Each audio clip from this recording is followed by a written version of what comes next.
Hello दोस्तों, आप सभी का बहुत बहुत स्वागत है हमारे एक और नए वीडियो में, जहां हम बहुत ही इम्पोर्टेंट टॉपिक के बारे में डिस्कस करने वाले हैं। और इस वीडियो में हम जानेंगे कि जब भी आप कभी टर्म इंश्योरेंस खरीदने जा रहे हैं ना, तो उससे पहले कौन कौन सी ऐसी गलतियां हैं जो आपको नोट कर लेना है, ताकि ऐसे जो कॉमन मिस्टेक्स हैं आप बिल्कुल भी नहीं दोहराएं। तो चलिए फटाक से शुरू करते हैं इस वीडियो को। So the first point is, सबसे पहली गलती जो है जो अक्सर लोग कर देते हैं वो ये है कि उनको ये नहीं पता होता कि उनको कौन सा पे आउट ऑप्शन चुनना होता है, या फिर वो जाकर एक गलत पे आउट ऑप्शन को चुन लेते हैं। अब चलिए इसको मैं एक एग्जांपल से समझाती हूँ। अब आपने इस इंसान को तो देखा ही होगा किस तरह से केबीसी उन्होंने जीता था, करोड़ों रुपए कमाया था अपने ज्ञान की शक्ति से। लेकिन कुछ महीने बाद ये सारे के सारे पैसे इनके जो है वो डूब भी गए थे। पता है आपको ऐसा क्यों हुआ था? क्योंकि बहुत से लोग जो हैं हमारे भारत में, उनको ये तो पता है कि किस तरह से हमें पैसे कमाना है, लेकिन बहुत लोगों को ये जानकारी नहीं होती कि किस तरह से इन पैसों का हमें इस्तेमाल करना है। अब जैसे इनके केस में हुआ था, इनको करोड़ रुपए एक साथ तो मिल गए, लेकिन इनको ये नहीं पता था कि कैसे इसे इस्तेमाल किया जाता है, और इसके चलते वो बैंकरप्ट भी हो गए बहुत ही जल्द। इसी लॉजिक के साथ अगर हम टर्म इंश्योरेंस के बारे में सोचें, तो बहुत लोगों के साथ यही होता है कि वो टर्म इंश्योरेंस ले तो लेते हैं, उसमें ये तो देखते हैं कि 1 करोड़ का 2 करोड़ का इनको कवरेज चाहिए, लेकिन उनको ये नहीं पता होता है कि किस तरह से इसे इस्तेमाल किया जाएगा। नहीं समझ आ रहा है? चलिए एक एग्जांपल देती हूँ। तो यहाँ पे एक फैमिली बुलाते हैं, तो मान लेते हैं मिस्टर ए, मिसेस ए और इनके 2 बच्चे हैं। अब मान लेते हैं कि मिस्टर ए ने एक टर्म इंश्योरेंस लिया है जिसका 2 करोड़ का कवरेज है। अब इनके मृत्यु के बाद इनकी फैमिली को 2 करोड़ एक साथ मिल जाएंगे। तब ऐसे में क्या होता है कि इनको 2 करोड़ मिल तो गए, लेकिन इनको ये नहीं पता है कि इस 2 करोड़ का इनको करना क्या है। अचानक से घबरा जाएंगे कि इतने सारे पैसे आ गए, क्या करना है। तो जल्द ही हो सकता है कि वो बैंकरप्ट हो जाएं, और शायद ये भी हो सकता है कि गलत जगह पर फाइनेंशियल मिसमैनेजमेंट जिसको हम कहते हैं, उसके चलते ये सारे पैसे गवा भी दे। तो अब मैंने आपको प्रॉब्लम तो बता दिया, अब आप मुझे पूछेंगे कि यार सोल्यूशन तो दे, प्रॉब्लम तो हो गया। अब सोल्यूशन यहाँ पे देखिए, आपके पास 2 ऐसा सोल्यूशन है जो आप ऑप्ट कर सकते हैं। तो सबसे पहला सोल्यूशन आपके पास ये है कि मान लेते हैं ये वापस इनकी फैमिली को बुलाते हैं।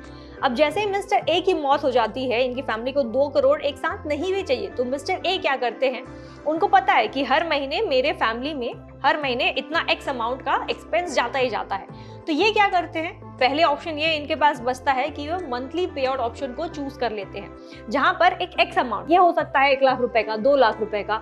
तो इनकी फैमिली को ऑन मंथ बेसिस पे 1 लाख या फिर 2 लाख इनको मिल जाता है इनकी फैमिली को, ताकि इनको भी पता चले, इनको समझ आ जाए कि ये 1 लाख जो है, 2 लाख जो है, जहां भी एक्सपेंसेस है, किस तरह से अच्छी तरह से ये मैनेज कर सकते हैं। तो ये पहला ऑप्शन है। अब दूसरा ऑप्शन ये है आपके पास, मान लेते हैं कई सारी फैमिली को क्या होता है कि एक साथ अचानक से लमसम अमाउंट की जरूरत पड़ जाए, तो वैसे में क्या करेंगे? ऐसे में भी ऑप्शन ये है बहुत लोगों के पास। मान लेते हैं कि मिस्टर ए ने दूसरा ऑप्शन लिया है। दूसरा ऑप्शन ये है कि इनकी फैमिली को at one time lump sum amount की जरूरत पड़ गई, ये हो सकता है 5 लाख रुपए या फिर 10 लाख रुपए, 20 लाख रुपए। तो ऐसे में ये ऑप्शन 2 को चूज करेंगे, विच इज आप लमसम एक साथ ले लो, जैसे कि 10 लाख या 20 लाख एक साथ ले लो लमसम अमाउंट, और साथ ही इसके अलावा आप मंथली पे आउट को भी आप चुन सकते हैं। तो दूसरा ऑप्शन यही है कि आप लमसम प्लस मंथली पे आउट ऑप्शन को चुन लें। ये पहली गलती थी जो है, आपको ये पता होना चाहिए कि आपका पे आउट ऑप्शन क्या होना चाहिए। तो ऐसी गलती आप बिल्कुल भी मत कीजिएगा। अब दूसरी गलती की बात करते हैं। दूसरी गलती बहुत लोग ये कर लेते हैं कि जो टर्म इंश्योरेंस, उनको ये तो लगता है, उनको ये तो पता है कि हाँ टर्म इंश्योरेंस लेना है, बट गलती क्या करते हैं, बहुत ही लेट लेते हैं। इससे बहुत ज़्यादा आपका नुकसान हो सकता है। जी हाँ, अब आज हमारे भारत में कैसे बहुत सारे ऐसे यंगस्टर्स हैं, मेरी तरह भी ऐसे यंगस्टर्स हैं जो सोचते हैं कि भाई हमको इंश्योरेंस लेने की क्या ज़रूरत पड़ गई, हम तो फिट एंड फाइन है जी, हमको कोई दिक्कत नहीं है। लेकिन जैसे ही लोग अपने 40s में या 50s में जाने लगते हैं और कुछ बॉडी एलिमेंट्स होने लगती हैं, कोई बॉडी रिलेटेड प्रॉब्लम होती रहती है, तब जाके लगता है, पछतावा होता है कि यार जब हमने 20s में थे, 30s में थे, तभी हमको एक टर्म इंश्योरेंस या फिर हेल्थ इंश्योरेंस जरूर ले लेना चाहिए था। क्योंकि जिस तरह से मेडिकल एक्सपेंसेस बढ़ता जा रहा है, उसको देखते हुए तो हमारा इंश्योरेंस ही सही है, एटलीस्ट हमको तो पैसे नहीं देने पड़ते, थोड़ा प्रीमियम ही देना पड़ता। तो इसीलिए ये गलती आप मत कीजिएगा कि आप अपने टर्म इंश्योरेंस को खरीदने के लिए अब बहुत ही ज़्यादा डिले कर दें। अब ये अंडरस्टैंडिंग के लिए मैं आपको एक चार्ट दिखाती हूँ। तो इस चार्ट में हम समझेंगे कि अगर किसी व्यक्ति ने अपने 40s में टर्म इंश्योरेंस लिया होता तब जाके उसको कितना ज्यादा प्रीमियम भरना पड़ता व्हेन कंपेयर टू अगर इसी व्यक्ति ने अपने 20s में कोई टर्म इंश्योरेंस लिया होता तब उसको कितना प्रीमियम भरना पड़ता। तो देखिए इस चार्ट में आपको दिख रहा है क्लियरली 40s में आपको नियरली 18,144 रुपीज का प्रीमियम भरना पड़ता हर महीने।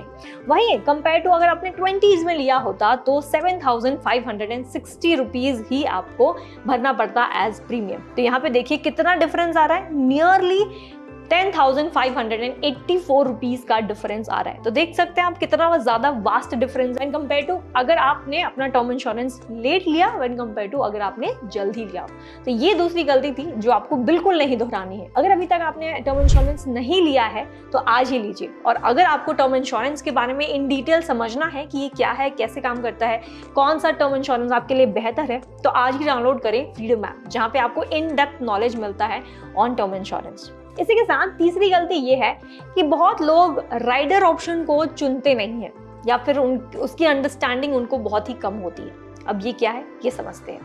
अब जब हम टर्म इंश्योरेंस में राइडर्स की बात कर रहे हैं तो राइडर्स एक तरह का एड ऑन्स होता है। मान लेते हैं, एक एग्जांपल देती हूँ मैं आपको, मान लेते हैं कि मैं कोई पिज्जा हट गई हूँ या फिर डोमिनोज गई हूँ या फिर वहाँ पे जाकर मैं एक पिज्जा ऑर्डर करती हूँ, ठीक है।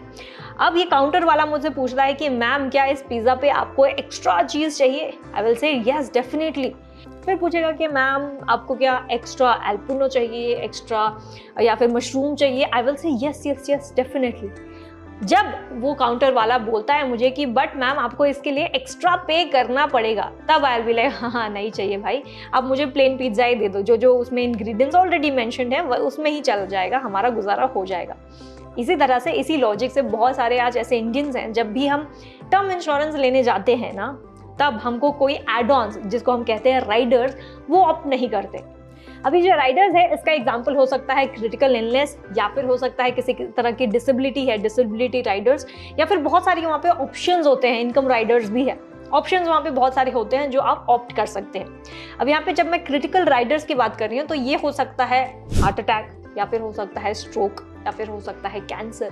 तो किसी भी तरह का क्रिटिकल इलनेस अगर वो पॉलिसी होल्डर में है तो इट्स ऑलवेज बेटर कि आप राइडर ऑप्शन को जरूर चुनें।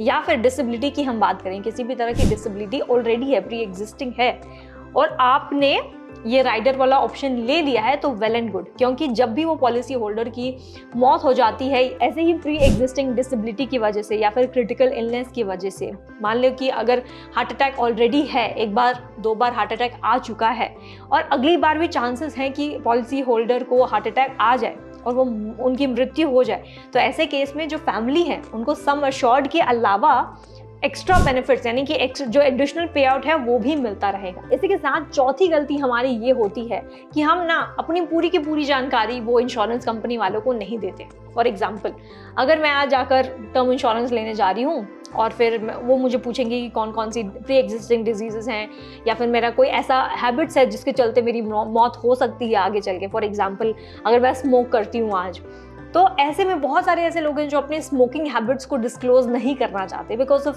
So many reasons.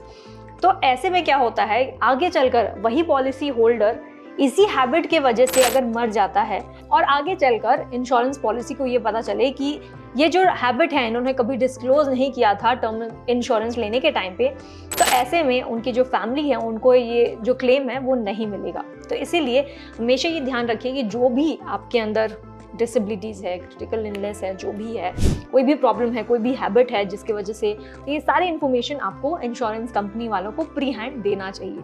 जब भी वो जो भी सवाल आपको पूछे, आपको अपना पूरा डिटेल उनको दे देना चाहिए।